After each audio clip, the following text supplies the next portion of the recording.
Madura.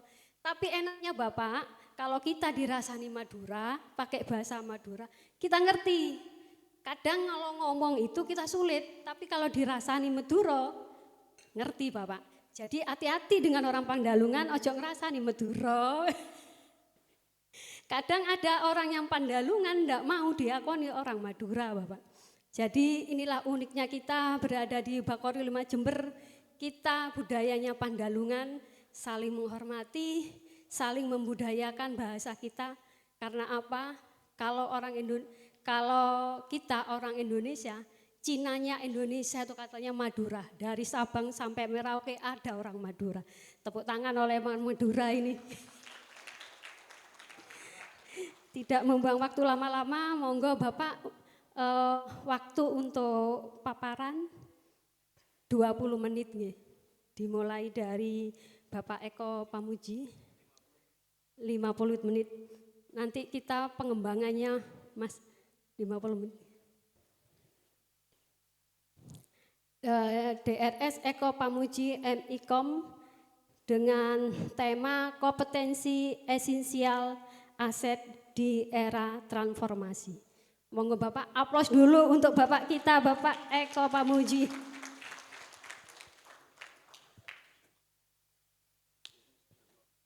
Sudah, monggo.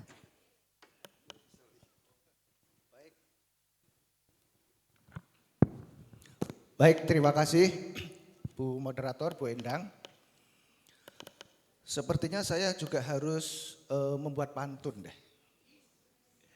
Biar sama ya dengan Bu Endang. Karena saya sudah scan semuanya ini, lalu muncullah pantun Pak. Nanti serempak atau enggak nih, cakepnya gitu ya.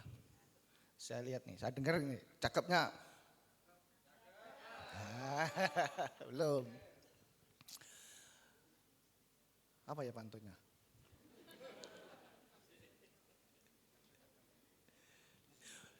Banyak kolam berisi ikan sepat. Ikan sepat dimakan ikan tawes. Saya lihat semuanya penuh semangat.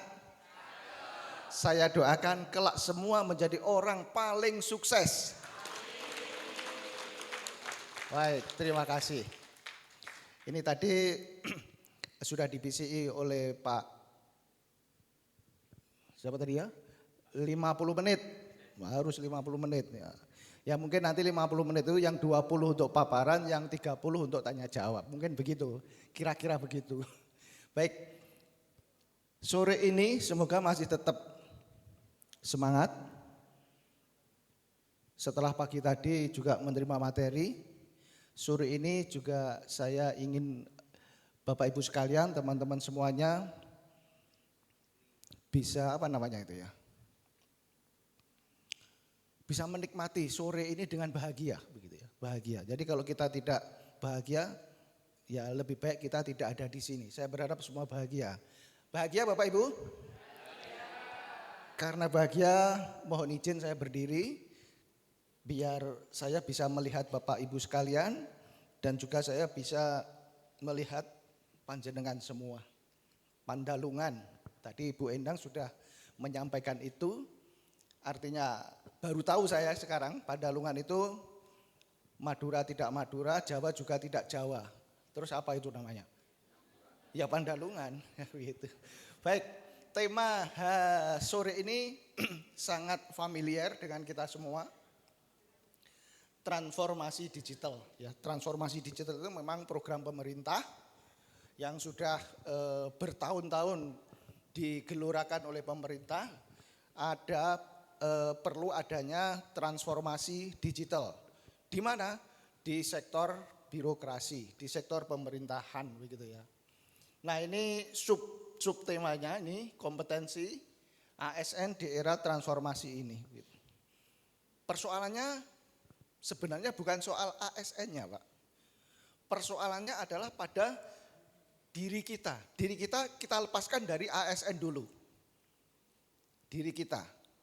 Bukan ASN, sebut saja bukan ASN gitu ya. Ketika diri kita itu sudah menikmati teknologi baik di rumah, di kantor di lapangan atau di mana saja, maka sebenarnya kita itu sudah melakukan transformasi digital, begitu ya. Cuma persoalannya lagi, transformasi digital yang terjadi di tanah air juga termasuk di dunia yang lain, dunia-dunia yang lain, di negara-negara lain, itu adalah terlalu cepat. Sangat cepat. Dan bahkan cepat sekali. Karena cepat itu, kita kadang-kadang menjadi orang yang sangat reaktif. Masyarakat reaktif. Muncul masyarakat baru namanya masyarakat digital, tapi juga masyarakat yang reaktif. Contoh ini. Masih hangat ini contoh di masyarakat. Ada dugaan seorang guru menampar siswanya, begitu ya. Saya mengatakan diduga karena saya belum jelas seperti apa itu kualitas tamparannya. Tamparannya begini aja atau begini aja, itu semua nampar, Pak. Cuma medsos itu sudah menyebut itu tamparan. Tapi kualitasnya seperti apa? Kita tidak tahu. Mungkin dilus gini. Karena dilus anaknya reaktif langsung begini. Itu juga bisa disebut menampar oleh orang yang membuat sudut pandang itu. Itu kan seperti itu. Nah, reaktif yang dimaksud itu adalah kita cepat-cepat membuat keputusan. Salah satu contohnya adalah bagaimana gubernur langsung mereaksi itu secepat-cepatnya. Apa yang beredar di masyarakat? Gubernur menonaktifkan kepala sekolah. Itu kan reaktif sekali. Padahal belum didalami, belum ditelaah sebaik-baiknya kualitas tamparan itu seperti apa. Tapi medsos sudah menyebut tamparan. Yang melihat siapa? Saksinya siapa? Belum tahu. Itu salah satu impact atau dampak transformasi digital itu. Begitu cepat informasi yang kita dapat, begitu cepat pula informasi yang disebar ke masyarakat. Maka karakteristik transformasi digital itu adalah M, mudah, cepat, murah. MMC. MMC, mudah, murah, cepat. Mudah. Kita mudah melakukan sesuatu, mudah menilai seseorang, murah, tidak ada biaya apapun, cepat tersebar kemana-mana. Itu salah satu contoh gitu ya. Oke, itu impact dari sebuah transformasi membentuk masyarakat digital dan juga membentuk masyarakat yang reaktif. Reaktif. Makanya beberapa waktu lalu juga sering dikatakan kita jangan terlalu sering share begitu. Ya itu sebenarnya itu. Kita jangan terlalu cepat share apapun, share dalam medsos. Ya itu yang dimaksud, reaksi cepat. Reaksi cepat terhadap bencana bagus. Tapi reaksi cepat terhadap apa yang ada di medsos itu yang kurang bagus. Pak, Bu, teman-teman semuanya, ada satu hal yang sangat menarik sebenarnya ketika kita berada di ruang digital. Yang pertama adalah, ini kesimpulannya aja, yang pertama adalah harus skeptis, meragukan apa yang ada di medsos. Kita bicara medsos dulu, media. Mengapa harus kita ragukan? Untuk menghindari reaksi cepat tadi, Pak. Mengapa kita harus ragu? Menghindari supaya kita tidak terlalu cepat membuat keputusan. Penipuan-penipuan yang terjadi di masyarakat melalui medsos karena kita terlalu cepat merespon. Di WhatsApp, punya uang di rekeningmu masih ada kah 5 juta? Boleh saya pinjam nanti malam saya ganti. Karena tahu itu temannya, misalnya begitu ya. Padahal nomor temannya udah dihack begitu. Langsung reaksi cepat. Dia tidak menelaah gitu kan. Siapa dia, kok tiba-tiba seperti itu, bagaimana kalimatnya, seperti itu. Maka di sini skeptis sangat diperlukan. Kita meragukan semua Pak. Semua yang ada di medsos wajib kita ragukan. Mengapa? Yaitu karena membentengi kita terhadap kasus-kasus penipuan. Salah satu hal yang paling penting adalah itu. Selain membentengi device kita, handphone kita, alat-alat komunikasi kita, harus kita bentengi keamanan yang ada di platform-platform itu. Pengamanan berlapis, misalnya begitu. Skeptis. Oke, jadi masyarakat digital terjadi akibat perkembangan teknologi digital dan mereka berubah menjadi masyarakat yang reaktif. Semua ingin nomor satu, Pak. Karena ada informasi ini, karena saya ingin nomor satu, saya share. Nah, seperti itu reaktif sekali. Nah, bagaimana dengan teman-teman di ASN? Nah, tadi bajunya baju kita lepas, tapi sekarang kita pakai baju ASN. Bapak Ibu sekalian, teman-teman semua, ini sudah tahu semua saya pikir bahwa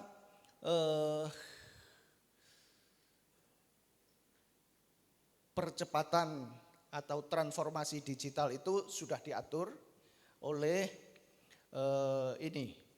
Undang-Undang nomor 20/23 itu. Intinya adalah transformasi digital, nanti ada SPBE itu, ujungnya adalah efisiensi. Apapun itu adalah efisiensi. Yang saya sebut tadi, MMC, mudah, murah, cepat, itu adalah ujung dari sebuah transformasi digital di birokrasi. Murah, cepat, dan mudah. Seperti itu. Ujungnya nanti akan seperti itu semua. Dan ini sudah diatur oleh pemerintah pusat melalui peraturan melalui Undang-Undang nomor 20 tahun 2023. Bagaimana membuat yang murah? Bagaimana membuat yang mudah? Dan bagaimana membuat yang cepat? Itu semua bisa kita lakukan dengan teknologi itu. Seperti itu. Oke. Nah, ini kondisi 2024 ya, bagaimana internet itu sudah begitu masif masuk ke ruang-ruang kita. Hampir 80% semua menggunakan internet, mengakses internet. Ini menyebabkan tadi masyarakat kita menjadi masyarakat digital dan masyarakat kita menjadi masyarakat yang reaktif. Masyarakat reaktif. Contohnya tadi reaktif sekali. Bapak Ibu sekalian saya pikir juga pernah begitu, sangat reaktif. Nah, yang paling betul menurut saya adalah masyarakat yang skeptis terhadap di ruang digital. Skeptis, karena ruang digital itu untuk penipuan, untuk hal negatif dan untuk hal baik itu 50-50. Di ruang nyata saja untuk kejahatan juga sangat banyak, apalagi di ruang digital. Apalagi belum kita klasifikasi menjadi anak-anak sama bapak-bapak atau ibu-ibu. Itu ada kesenjangan yang luar biasa soal teknologi digital ini. Bapak-bapak, ibu-ibu sudah sangat wise, sudah sangat bijaksana, tetapi anak-anak tidak memiliki itu. Bapak-bapak, ibu-ibu sangat bijaksana, tetapi dari skill digitalnya itu masih belum kuat. Anak-anak wise-nya kurang, tapi skillnya sangat luar biasa. Dan kadang-kadang, bukan hanya kadang-kadang, kita itu sering minta tolong anak-anak kita. Anak-anak kita. Makanya beberapa kali saya menguji latsar itu, teman-teman semua di instansi masing-masing itu semua beralih ke masalah-masalah tema-tema teknologi digital. Dan semua yang melakukan adalah teman-teman CPNS yang baru. Artinya apa? mereka punya kemampuan itu. Sedangkan pimpinan mengatur ritme, mengatur alur supaya teman-teman CPNS tadi, staf yang baru tadi bisa masuk ke ruang digital, bisa membenahi instansinya dengan teknologi digital. Banyak sekali itu, semua larinya ke sana. Apakah itu salah? Tidak salah, dan itu memang harus dianjurkan. Itu. Jadi internet memang sungguh luar biasa, bagaimana masifnya merasuk sukma kita begitu ya, sehingga kita tidak pernah terlepas sehari pun, sedetik pun dari handphone. Makanya begini Pak, dulu itu masuk kecil, saya sering mendengarkan lagu bangun tidur, ku terus mandi, tidak lupa menggosok gigi. Nah sekarang berubah lagunya. Bangun tidur, ku lihat HP. HP-nya di mana Bu? Di bawah bantal. Kenapa kok di bawah bantal? Sudah di bawah bantal, dikasih password juga kan begitu ya. Supaya bapaknya enggak bisa lihat. Supaya ibunya juga enggak bisa lihat, gitu kan Bu ya. Seperti itu. Pengalamannya Pak Eko itu ya. Enggak, itu pengalaman kita semua Pak. Ayo, yang tidak punya pengalaman itu angkat tangan. Oh, enggak ada. Semua punya pengalaman seperti itu. Itu. Jadi seperti itu. Baik. Nah, ini. Ada perubahan tingkah laku. Dari bangun tidur ku terus mandi, bangun tidur ku cari HP.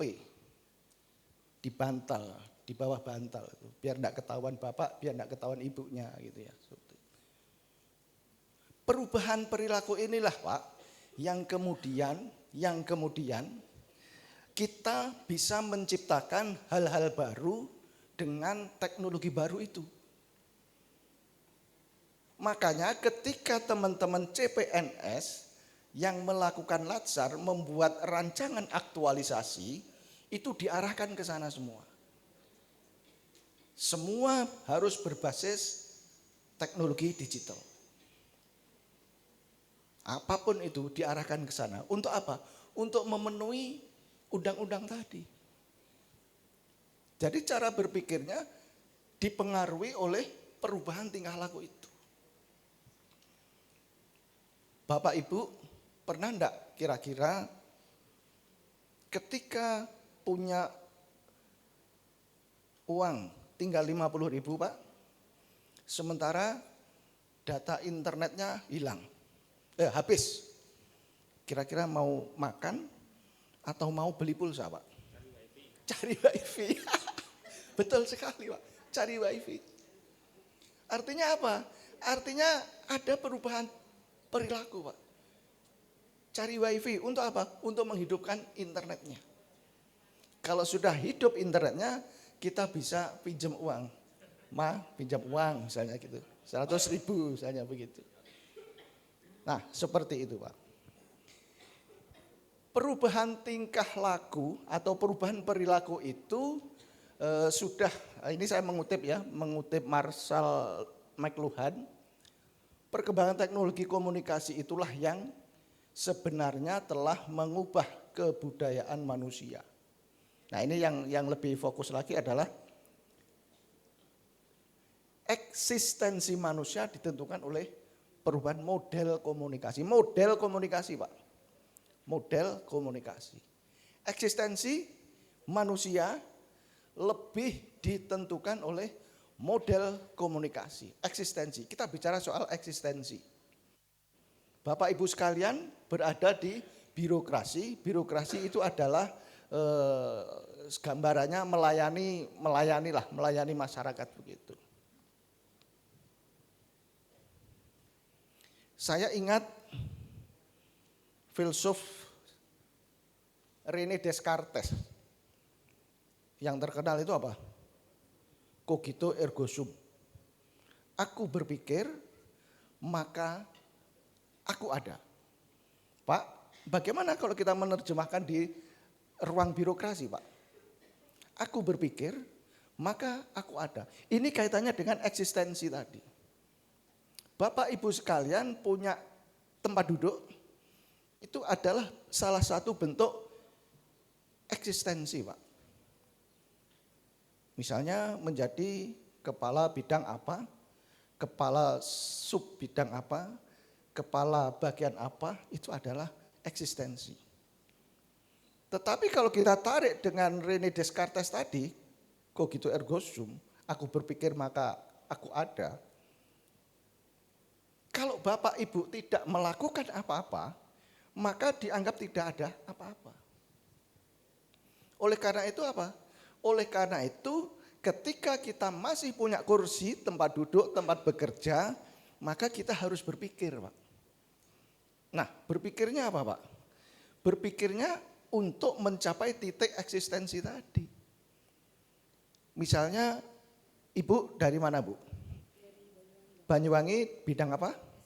SMA, guru. Guru SMA. Tapi enggak nampar siswanya kan? Enggak. Jangan sampai cocok, Bu. Jangan sampai. Oke. Ketika Ibu mengajar, Ibu kepala sekolah atau apa, Bu? Wakasek. Bidang humas. Ketika Ibu di sekolah di Banyuwangi itu ada masalah, apa yang pertama kali Ibu lakukan? Cross check. Terus? Ya memastikan masalahnya melibatkan siapa dulu. Kalau itu di sekolah kan pasti harus cross check dulu. Betul atau tidak, kejadiannya seperti apa. Jadi harus di cross check dan dipastikan dulu betul atau tidak. Ya. Melibatkan siapa Ya, saja. verifikasi ya, Bu ya. Menguji informasi, diuji, diverifikasi begitu ya.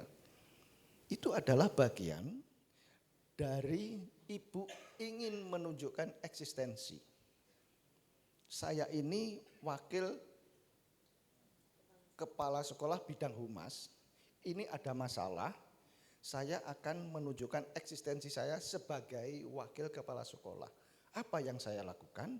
Yang saya lakukan adalah melakukan verifikasi kasus itu. Kita uji informasi-informasi yang masuk, setelah itu akan saya sampaikan. Oh, ternyata persoalannya begini, bla bla bla bla bla bla begitu kan. Orang akan tahu, oh ternyata begitu ya persoalannya. Yang terjadi apa? Yang terjadi adalah Ibu itu sudah menyampaikan pikiran dan orang lain telah melihatnya. Karena apa? Karena disampaikan tadi. Kalau tidak disampaikan, Ibu tidak ada yang melihat, berarti Ibu tidak punya eksistensi. Jadi Bu, eksistensi Ibu karena apa? Karena ada orang lain yang melihat, kan seperti itu. Nah, yang lebih luas kepada Bapak Ibu sekalian, ketika kita sudah berada di ruang birokrasi kita masing-masing, eksistensi itu menjadi sangat penting karena apa? Karena eksistensi itu akan membuka mata siapapun atas kursi yang kita duduki. Agar kita bisa dimaknai sebagai orang yang hidup. Orang hidup itu adalah orang yang berpikir. Orang yang berpikir itu adalah orang yang mempertahankan eksistensi. Di ruang digital ada perubahan perilaku seperti itu. Emas itu diam itu emas. Dulu begitu. Sekarang berubah, Pak. Emas mahal sekarang. Jadi tidak boleh diam. Harus bekerja biar bisa beli emas, kan begitu ya. Diam itu emas, Pak. Jadi orang yang diam itu dianggap emas. Sekarang berubah, berbalik. Yang emas itu apa, Pak? Sekarang itu. Yang emas itu sekarang itu viral, Pak. Viral di era teknologi sekarang. Model komunikasi seperti itu yang sekarang menjadi emas. Faktanya apa? Faktanya ya kasus guru tadi. Yang menempeleng siswa, yang membela banyak orang. Akibat apa? Akibat viral, Pak. Dulu sebelum ada teknologi ini ya enggak tahu. Viral. Sekarang yang emas itu adalah viral. Dan yang viral itu adalah tema-tema kasus-kasus yang ada di pinggir jurang, Pak. Bukan yang di tengah-tengah daratan, bukan. Yang di pinggir jurang yang hampir jatuh. Bahasa itu untuk menggambarkan kasus-kasus yang kontroversi. Seperti menampar tadi, merokok ditampar, misalnya begitu. Itu kan kontroversi. Dan itu berada di pinggir jurang, bisa menghancurkan kita juga. Kalau diviralkan, itu akan menjadi apa, Pak? Kalau diviralkan akan menjadi apa? Menjadi apa, Bu? Ya. Menjadi mahal, menjadi eksistensi, Bu. Eksistensi. Oke ya, seperti itu. Jadi era disrupsi, era-era sekarang ini, era-era yang sebenarnya kita berada di tahap yang sebenarnya tidak tahu-tahu amat begitu ya. Justru anak-anak kita yang sangat tahu, tapi kita diminta untuk tetap eksis di ruang ini. Sebagai seorang birokrasi, ASN, kita harus bisa memahami itu semua. Misalnya kita sudah bergerak di ruang digital, bagaimana menyimpan data gitu kan. Bagaimana ada big data juga di angkasa begitu. Kemudian bagaimana artificial intelligence dan semuanya banyak sekali yang harus kita pelajari begitu ya. Itu semua untuk apa, Pak? Bapak Ibu sekalian, untuk teman-teman semua di ASN, untuk menyongsong SPBE itu tadi, untuk menyongsong satu data Indonesia, untuk menyongsong digital Indonesia di 2045 dan semacamnya. Kita harus tahu itu. Dalam bahasa literasi digitalnya kita harus punya skill itu, Pak. Nah, kaitannya dengan skill, Bapak Ibu sekalian, ada perubahan perilaku lagi. Tidak boleh malu belajar dari anak muda.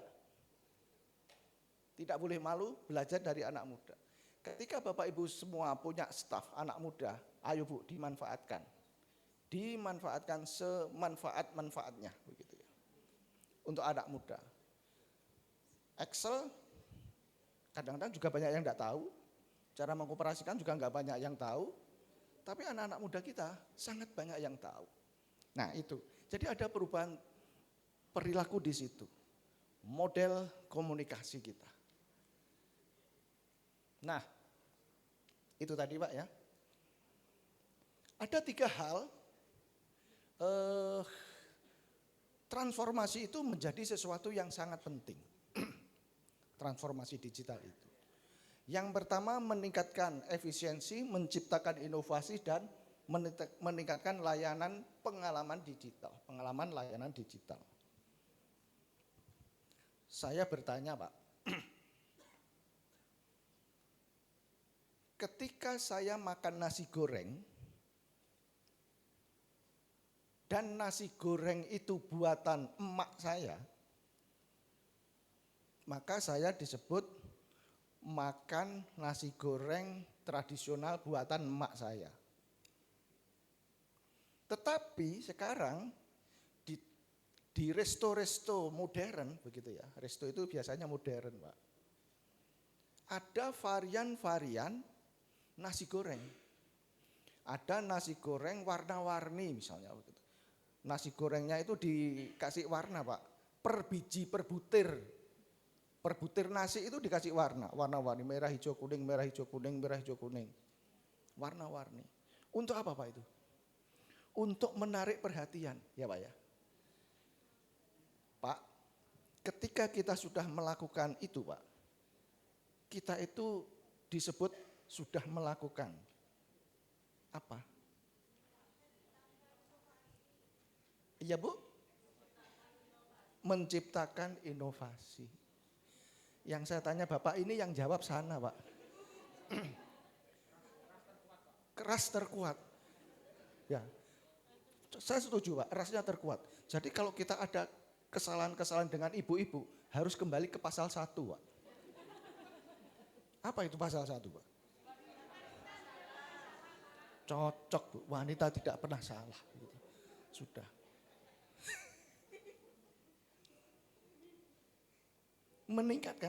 Meningkatkan efisiensi. Yang biasanya bertele-tele sekarang menjadi lebih efisien. Yang biasanya biasa-biasa aja, sekarang sudah ada inovasi. Dan itu semua akan menjadi bagian dari pengalaman kita dalam menjelajahi era disruption ini. Tadi kata kuncinya, kita tidak boleh malu belajar dari anak muda, yang pertama. Yang kedua adalah kita harus skeptis terhadap apapun yang ada di ruang digital kita, apapun Pak. Kepada teman sendiri pun harus skeptis.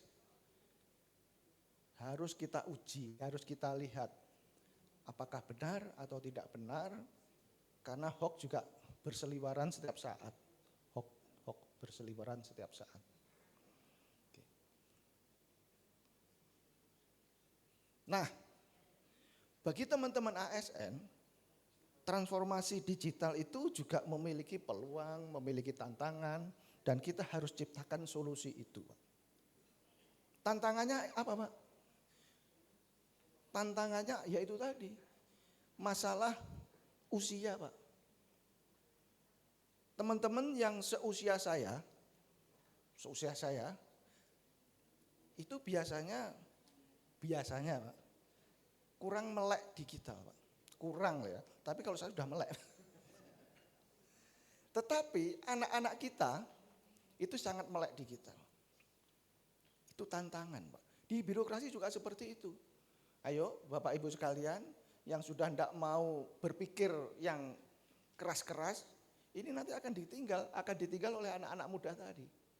Yang regenerasi untuk CPNS, ASN baru begitu ya. Pasti akan tertinggal. Untuk hal yang berkaitan dengan teknologi digital.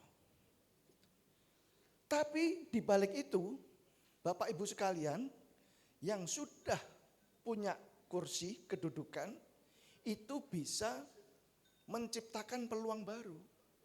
Peluangnya apa? Peluangnya berasal dari ide-ide baru Bapak. Ayo, siapa yang bisa membuat ini? Disampaikan kepada anak-anak muda. Sekaligus apa? Sekaligus mendrive mereka, teman-teman kita yang membantu kita untuk melakukan transformasi digital di birokrasi kita. Kuncinya tadi tidak boleh malu tadi, Pak. Solusinya seperti apa? Ciptakan solusi yang ada adalah sebenarnya solusi pada diri kita sendiri, Pak. Mau melakukan itu solusinya. Mau melakukan itu. Kalau tidak mau melakukan itu ya kita tidak menciptakan solusi. Seperti itu. Jadi butuh sebuah keberanian setelah menghitung diri kita, oh saya tidak mampu ini berarti saya harus melakukan ini karena saya punya posisi begini, saya minta tolong kepada anak ini, teman ini untuk melakukan ini. Sangat simpel, sesimpel itu Pak. Kemauan untuk membuat solusi. Nah ini di negara kita literasi digital itu meliputi 4 pilar ini Pak. Ada digital culture, budaya digital, kemudian digital etika digital, digital safety, keamanan digital, kemudian digital skill, kemampuan, kecakapan digital. Digital culture ini sebenarnya adalah kemampuan beradaptasi, berpartisipasi, dan berinteraksi secara positif dalam ekosistem digital. Kalau kita sudah memiliki budaya seperti itu Pak, tadi misalnya kalau kita tidak mampu untuk membuat video, ya kita harus minta tolong anak-anak yang mampu. Teman-teman kita yang mampu. Itu juga bagian dari budaya digital. Walaupun saya tidak bisa, tetapi ada yang bisa di birokrasi kita, ayo minta tolong dibuatkan ini jadi video kreatif sehingga layanan kita bisa dilihat oleh banyak orang. Nanti diunggah di medsos kita. Itu adalah bagian dari budaya digital yang harus kita ciptakan. di ruang birokrasi. Jadi pikirannya adalah pikiran digital. Sampai bikin sambal, itu sambal digital Pak. Kayak apa itu sambal digital itu? Sambal digital. Bikin bakso, bakso digital. Bikin nasi tempong, tempong digital. Pedasnya, pedas digital. Karena apa? Karena yang dipikir itu terus digital. Yang tidak memanfaatkan itu pasti akan tertinggal. Nah, kesempatan Bapak Ibu semua yang masih dikaruniai kursi, kedudukan, jabatan, posisi dan semacamnya untuk menciptakan itu semua.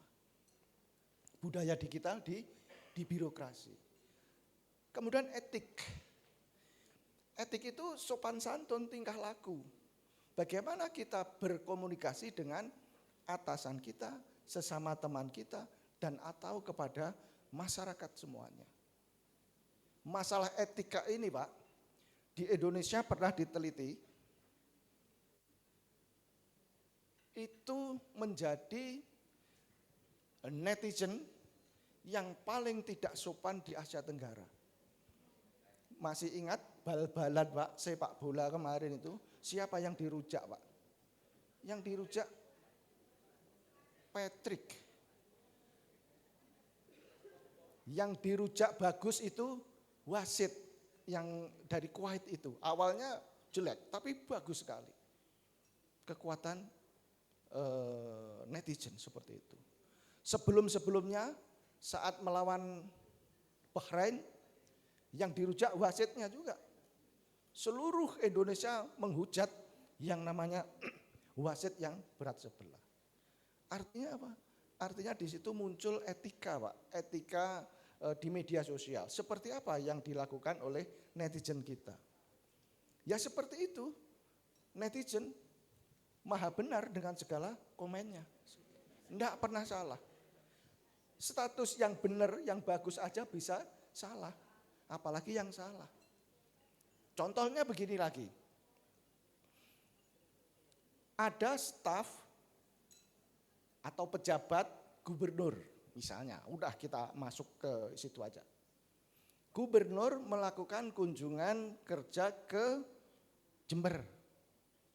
Ke Jember meresmikan apa Pak kira-kira Pak? Jembatan, ya misalnya meresmikan jembatan. Kemudian salah seorang pejabat di Jember langsung membuat status. Terima kasih Bu Gubernur telah meresmikan jembatan di Jember sehingga bisa membuka akses masyarakat Jember yang dari sana ke sini. Itu statusnya pejabat dari Jember tadi. Apa kira-kira Pak komennya Pak? Kira-kira komennya para netizen itu apa kira-kira? Ayo, kira-kira apa Pak? Nah, pencitraan. Ayo, apalagi? Tinggal potong pita. Netizen. Ayo, apa Bu kira-kira Bu? Bukan netizen ya? Bukan netizen. Enggak pernah ya? Nah, enggak pernah komen ini. Berarti kurang beradaptasi ini. Kurang reaktif gitu ya. Ayo, apa Bu? Alhamdulillah akhirnya jembatannya diresmikan gubernur. Apalagi kira-kira? Lebay. Apalagi Pak? Mas, apalagi Mas? Saya kasih tahu ya Mas. Ada pula yang ngomong, nah itu yang mau saya katakan. Ngatok. Bahasa ngatok itu apa Pak? Menjilat, cari muka. Iya kan? Padahal statusnya itu bagus. Tapi respon netizen itu bisa. Kesimpulannya Pak, 1 miliar netizen ya punya 1 miliar komen. Sesuai dengan seleranya masing-masing. Sesuai dengan sudut pandangnya masing-masing. Itulah netizen. Seperti itu. Ini sudah 50 menit apa belum? Belum. Baik. Nah, 4 pilar itu Pak, sekarang harus kita nikmati bersama-sama. Kita harus punya itu semua sebagai ASN. Misalnya kalau kita di ASN itu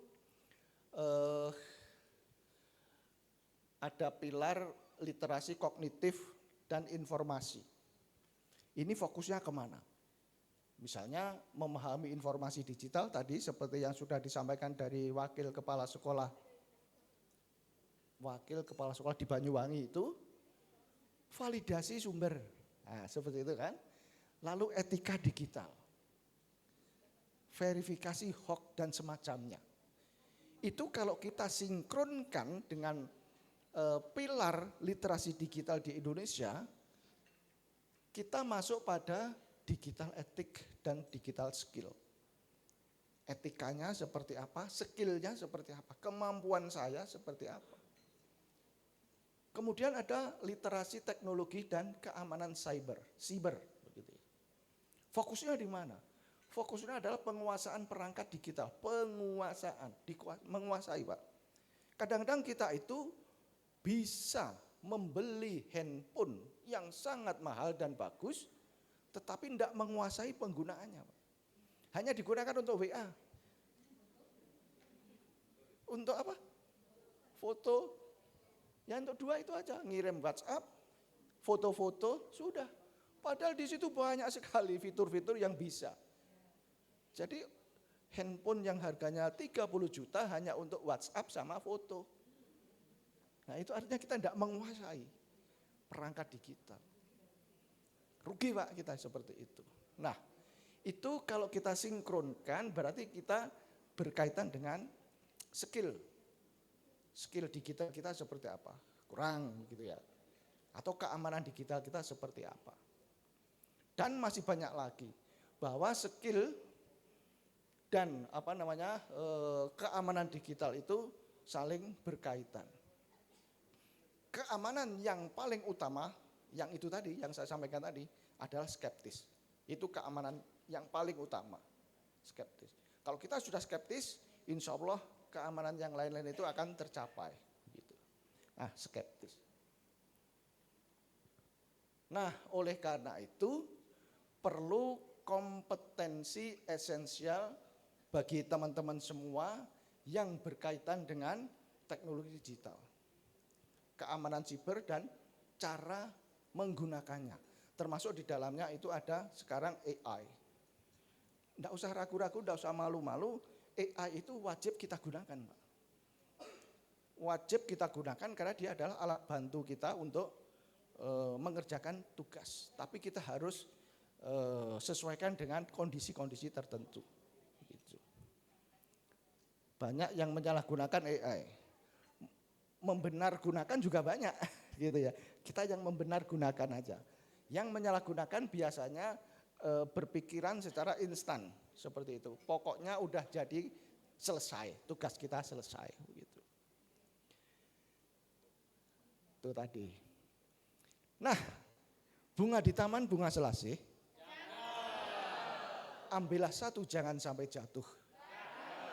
Cukup sekian dan terima kasih. Wassalamualaikum warahmatullahi wabarakatuh. Waalaikumsalam warahmatullahi wabarakatuh. Masih kurang 5 menit Bapak. 5 menit lagi. Pas waktunya Bapak, sambil jalan sini ke sana sudah 5 menit pas waktunya. Matur nuwun Bapak Dr. Eko Pamuji, paparannya, materinya yang sangat luar biasa sekali. Kita sambut untuk pemateri kedua, Dr. Muhammad Thoyibu Sabirin, AK MBA.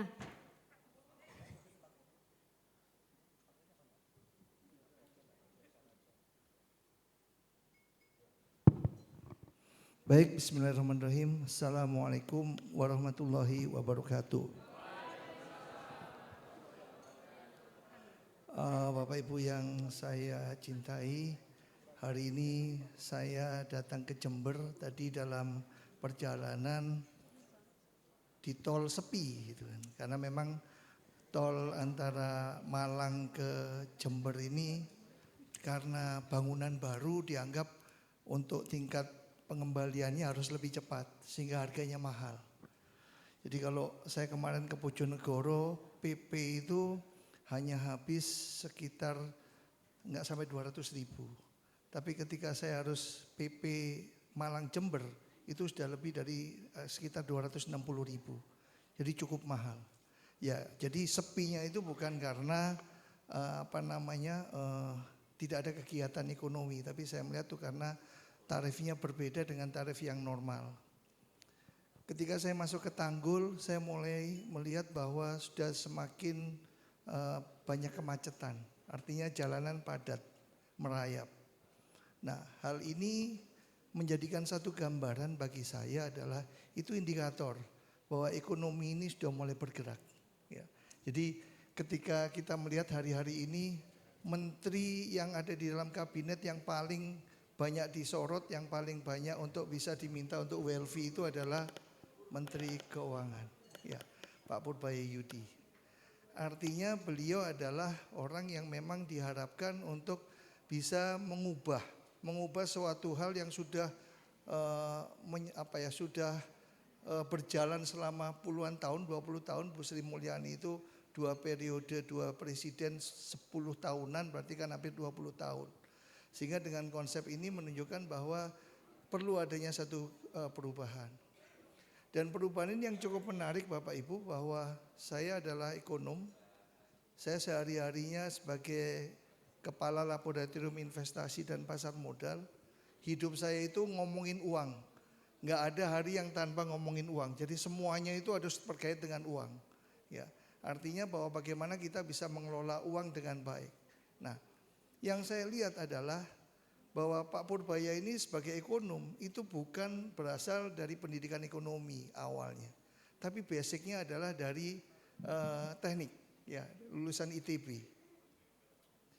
Kemudian saya juga melihat bahwa ketika saya sekolah ekonomi, latar belakang saya akuntan, saya coba untuk belajar ekonomi, ternyata pemenang Nobel ekonomi itu adalah ahli fisika dan matematika. Jadi banggalah Bapak Ibu guru di sini yang dasarnya basicnya adalah matematika dan fisika. Tepuk tangan untuk Bapak Ibu guru. Dan ini luar biasa Bapak Ibu, karena apa? Pak Habibie itu butuh waktu 3 bulan untuk mengembalikan ekonomi Indonesia yang terpuruk di tahun 98. Artinya apa? Karena beliau latar belakangnya orang teknik, mikirnya praktis. Mikirnya sangat praktis. Karena dia ahli aeronautika ya, jadi ahli pesawat, dia hanya mengatakan bahwa kalau pesawat itu nose down, maka bagaimana pesawat itu supaya nose up, supaya bangkit kembali, kecepatannya ditambah. Sehingga dia lakukan nilai kurs Indonesia saat beliau awal jadi presiden itu sekitar 16.000, 17.000. Dan beliau berhasil menurunkan 100% menjadi 8.000-an. Karena beliau berpikir secara fisika. Ya. Dan ini yang saya merasa bahwa ternyata ekonomi itu ada satu ilmu, cabang ilmunya namanya fisika ekonomi atau physikonomics. Dan Pak Purbaya sekarang mencoba untuk melihat bahwa pendekatan ekonomi itu adalah pendekatan fisika. Tadi saya berbincang dengan Al-Mukarram Pak Sukowi Dodo. Kita punya kemarin Pak Jokowi, ini beliau adalah Pak Sukowi gitu kan. Bahwa itu adalah ilmu Tuhan gitu, ilmu sunatullah. Jadi kita dalam kehidupan apapun, tadi kehidupan sosial, ekonomi, selalunya kita memakai konsep yang berasal dari ilmu fisika atau ilmu murni atau ilmu yang menjadikan dasar dalam kehidupan. Nah, apa yang ingin saya sampaikan di sini bahwa coba kita pelajari ngomongin uang, ngelola uang, cara berpikirnya sangat sederhana. Seperti tadi yang saya katakan dengan cara berpikir fisika. Ya. Mohon maaf saya juga belajar fisika sudah SMA lama gitu kan. Saya di ekonomi sehingga saya mungkin tidak begitu mencermati tentang hukum-hukum fisika. Tapi paling tidak basicnya saya tahu. Nah, hari ini saya mencoba untuk bagaimana membuat satu literasi keuangan, bagaimana cara ASN untuk mengelola keuangan dengan sehat. Ya. ASN itu temannya siapa sih? Bang Jatim. Saya lihat daftar itu di teman Bang Jatim, saya lihat, loh ini kan peserta ini, peserta hari ini ternyata semua adalah nasabah Bang Jatim. Gitu. Tapi jangan khawatir, memang kita perlu bank. Ya, nanti kita coba bagaimana cara mengelola duit kita, mengelola uang kita dengan baik. Jadi be right, be bright ini adalah bagaimana ASN menjadi performernya menyala. Kemarin kalau nggak salah Pak Kaban membuka acara di mana-mana, saya lihat setiap membuka acara batiknya itu pasti gambarnya api. Jadi gambarnya menyala. Saya lihat fotonya, Pak Kaban selalu pakai batik dengan motif api. Ya. Jadi ASN menyala ini bagaimana melayani tanpa kendala. Artinya ketika Anda melayani sebagai ASN, Anda juga bisa menyala karena Anda sejahtera. Berikutnya, mohon dibantu. Jadi mengelola keuangan dengan tepat itu artinya apa? Kita punya pengetahuan, kita punya keterampilan, kita punya keyakinan bahwa sikap dan perilaku kita untuk mengambil keputusan di bidang ekonomi itu tepat. Ya, artinya semua berdasarkan satu gambaran bahwa ini untuk mencapai satu kesejahteraan. Dan bagaimana yang kita lakukan? Kita harus mengenal inklusi keuangan. Jadi bagaimana akses lembaganya apa, produknya apa, layanan jasa yang diberikan apa. Ini yang harus kita coba untuk kita kenali. Maka dari itu saya mencoba untuk melihat bahwa kita kenal yuk terhadap apa yang kita punyai. Kita punya kesempatan. Kita bisa merekayasa, kita bisa membuat sesuatu agar ngomongin uang ini bisa bermakna. Berikutnya. Next, Mas. Ya, jadi gini, tingkat literasi keuangan di Indonesia itu ada yang well literate, ada sufficient literate, less literate, dan not literate. Itu ternyata ini masih melihatkan satu komposisi yang berbeda-beda. Artinya apa? Bahwa di Indonesia literasi keuangan ini baru mengalami satu peningkatan karena adanya satu pembelajaran dengan adanya produk-produk baru. Ya. Produk baru yang paling sering dikenal ibu-ibu di sini hampir tiap hari di rumah yang dikenal satu kata, paket, benar gak? Dan sekarang apa yang terjadi? Mall sepi, toko-toko sepi. Jadi mereka harus melihat bahwa ini sudah satu perubahan perilaku orang mager. Orang gak ingin berbelanja datang ke toko, tapi bagaimana barang bisa datang ke pemesan atau pembeli. Dan ini yang selalu dilakukan. Jadi kalau dilihat di sini mungkin dari bapak-bapak pakai layanan yang berwarna hijau. Ibu-ibu pakai layanan yang berwarna sudah teridentifikasi gitu kan. Mereka sudah punya segmen yang berbeda-beda. Bapak-bapak senang yang pakai hijau, yang ibu-ibu pakai yang warna pink atau orange gitu. Ya, Shopee. Satunya lagi Tokped, saya bukan influencer sehingga saya nggak perlu menyebutkan merek. Artinya apa? Bahwa sekarang kehidupan tidak lagi berpikir kita membeli produk apa, tapi bagaimana produk itu bisa datang ke diri kita. Hampir setiap saat Bapak Ibu yang paling menarik adalah dulu produk itu adalah produk yang tahan lama. Sekarang karena mereka mempunyai gambaran bahwa Anda jika tidak mendapatkan barang dalam waktu 3 hari, maka bisa mendapatkan diskon ataupun mendapatkan imbalan. Ya 25% atau apa. Artinya apa? Sekarang beli cabai, beli kentang, beli barang-barang pertanian itu sudah melalui perdagangan online. Jadi saya coba kemarin untuk melihat ini cabai apa sih? Ada namanya cabai gendot. Itu adanya di Dieng. Ya. Dia jual dari Dieng dengan harga tadinya dia dengan 1 kiloan, setengah kiloan, sekarang boleh beli dengan 250 gram. Supaya banyak orang yang ingin mencoba. Ketika saya pelajari apa ini cabai gendot, saya kepo, saya coba lihat bahwa cabai gendot itu adalah cabai yang berasal dari Meksiko, namanya jalapeno, tulisannya jalapeno atau habanero. Dan itu tingkat kepedasannya 3 kali lipat dari cabai rawit Indonesia. Dengan gambaran seperti ini kan satu peluang bahwa Bapak Ibu yang suka pedas, ya coba ini yang namanya cabai dari Meksiko. Ya. Dan ini belum dikenal dan sekarang, wah luar biasa. Mereka bukan lagi melayani dalam bentuk kiloan tapi sudah tontonan dalam waktu 1 bulan. Ini memberikan gambaran bahwa saya pernah sekolah di Shopee Shopee kelas gitu ya. Dan itu dipaparkan bahwa berapa peningkatan dari penjualan online dari sektor pertanian. Ya.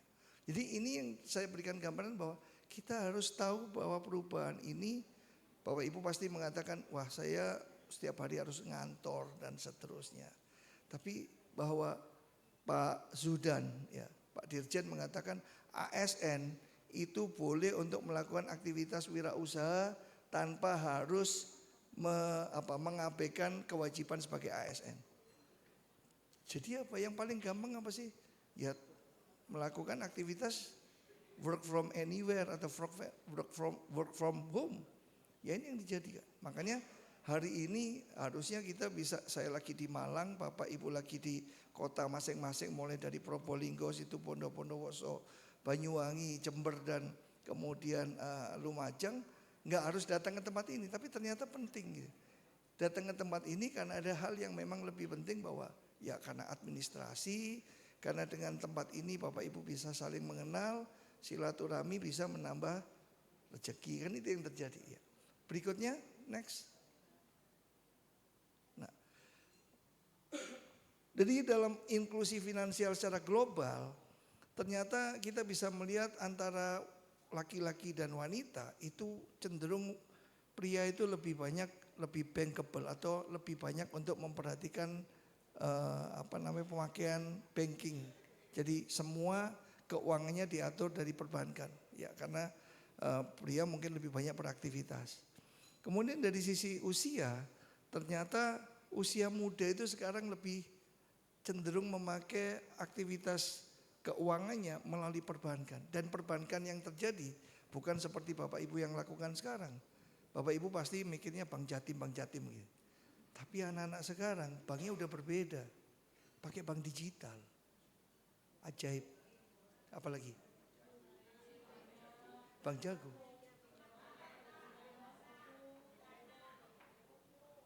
Oh, Vodana ya. Banyak hal yang terjadi, artinya sudah berubah. Karena apa? Mereka bisa memberikan layanan yang mudah, digital, dan mereka dengan biaya operasional yang rendah.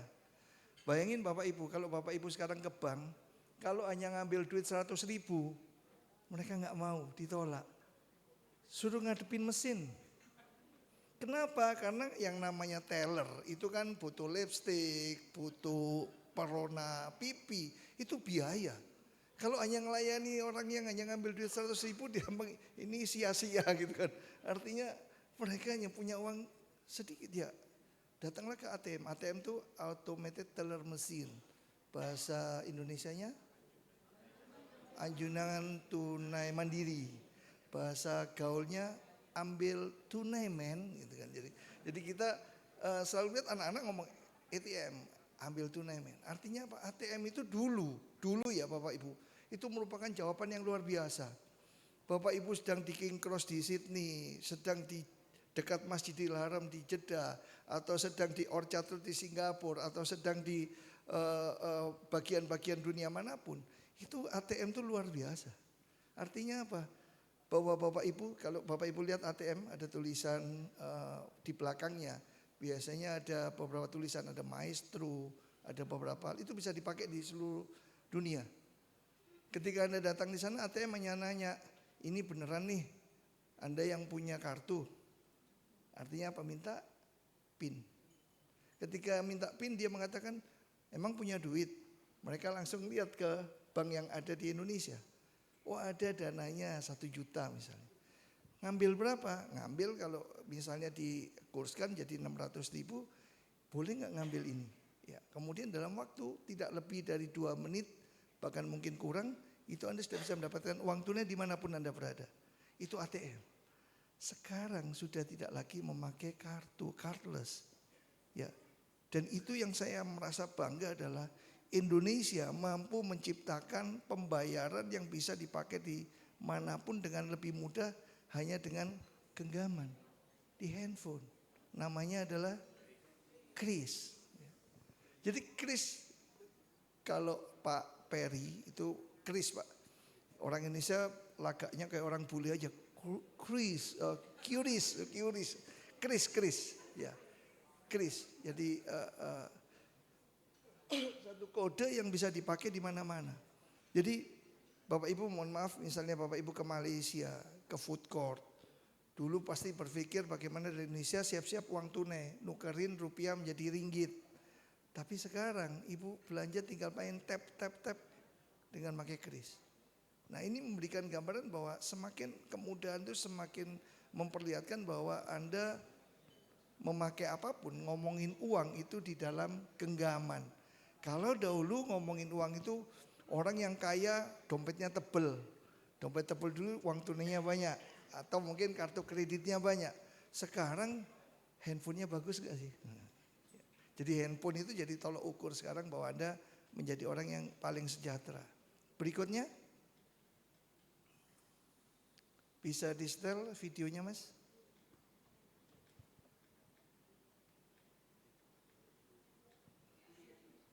Suaranya bisa dikeluarkan?